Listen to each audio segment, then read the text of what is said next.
নমস্কার। কবি জীবনানন্দ দাশের লেখা বনলতা সেন।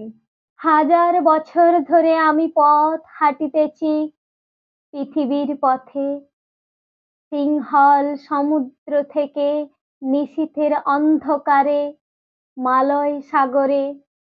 অনেক ঘুরেছি আমি বিম্বিসার অশোকের ধূসর জগতে।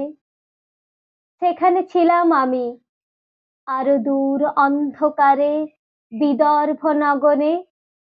আমি ক্লান্ত প্রাণ এক, চারিদিকে জীবনের সমুদ্র সফেন আমাকে দুদণ্ড শান্তি দিয়েছিল। নাটোরের বনলতা সেন।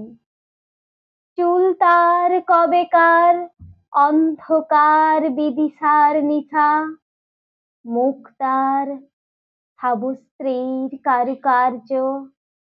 অতি দূর সমুদ্রের পর হাল ভেঙে যে নাবিক হারাইছে দিশা, সবুজ ঘাসের দেশ যখন সে চোখে দেখে দারুচিনি দ্বীপের ভিতর, তেমনই দেখেছি তারে অন্ধকারে। বলেছে সে, এতদিন কোথায় ছিলেন?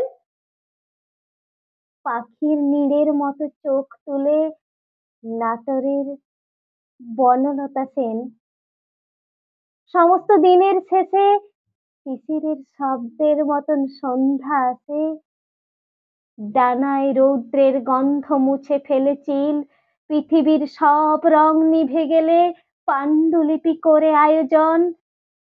তখন গল্পের তরে জোনাকির রঙে ঝিলমিল সব পাখি ঘরে আসে, সব নদী ফুরায়ে জীবনের সব লেনদেন।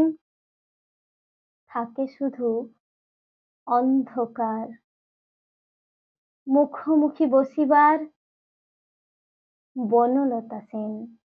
নমস্কার।